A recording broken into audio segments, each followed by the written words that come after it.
अब हम करेंगे क्वेश्चन नंबर 4। तो क्वेश्चन नंबर 4 दे रखा है, find equation of line joining 1,2 and 3,6 using determinant.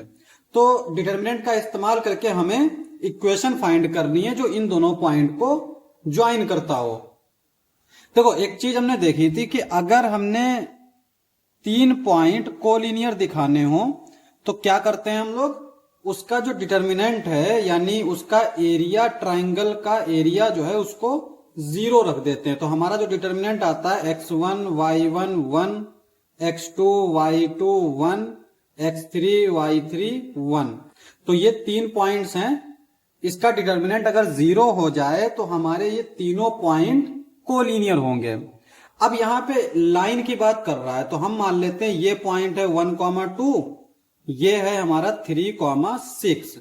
इन दो पॉइंट को मिलाने वाली हमें लाइन फाइंड करनी है। अब लाइन जो होती है ना उसमें 2 वेरिएबल होते हैं, एक होता है x और एक होता है y। तो ये वेरिएबल क्या होता है, इस लाइन के ऊपर कहीं ना कहीं वेरी करता रहता है। तो हम मान लेते हैं कि यहां कहीं पे x, y। तो अब ये 3 पॉइंट हो गए और तीनों क्या है, कोलिनियर। तो इसका मतलब हम क्या करेंगे, इसी में हम लोग x1 y1, x2 y2, x3 y3 इसी में हम xy पुट कर देंगे। तो यहां पे देखो क्या आएगा हमारा, हम पहला वाला पॉइंट रख देंगे xy1, दूसरा हमारा हो जाएगा 1 2 1 3 6 1 इज इक्वल टू 0। तो यहां पे हमने x1 y1 जो है उसको मान लिया xy और x2 y2 को मान लिया 1,2, x3 y3 को मान लिया 3,6 और हमने यहां पे रख दिया।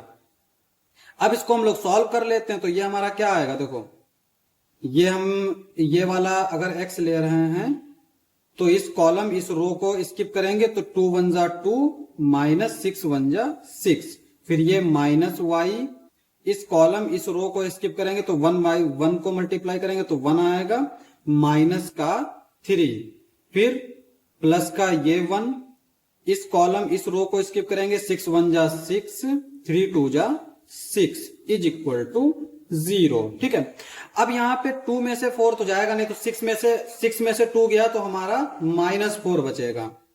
तो ये -4x, यहां पे 3 में से 1 गया तो 2 बचेगा, माइनस का 2 आएगा, माइनस माइनस प्लस 2y, और 6 में से 6 गया तो 0 इज इक्वल टू 0। तो यहां से अगर हम देखें तो 2y इज इक्वल टू, ये राइट साइड में जाएगा 4x, y is equal to 2x। तो ये हमारा आ जाएगा y is equal to 2x। ये हमारी इक्वेशन आ गई। अब हम सेकंड वाले के लिए देखते हैं।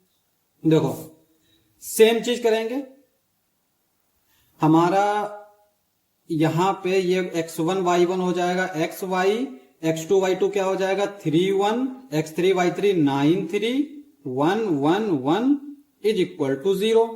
अब यहां पे इस कॉलम इस रो को स्किप करेंगे तो x इज इक्वल टू क्या होगा, 1 1 जा 1 माइनस 3 1 जा 3, फिर माइनस y, इस कॉलम इस रो को स्किप करेंगे तो 3 1 जा 3 9 1 जा 9, फिर इस कॉलम इस रो को स्किप करेंगे प्लस 1, इस कॉलम इसको तो 3 3 जा 9 माइनस 9 इज इक्वल टू 0। ठीक है, यहां पे 1 में से 3 गया तो -2, माइनस y, 9 में से 3 गया -6, 9 में से 9 गया 0 इज इक्वल टू 0।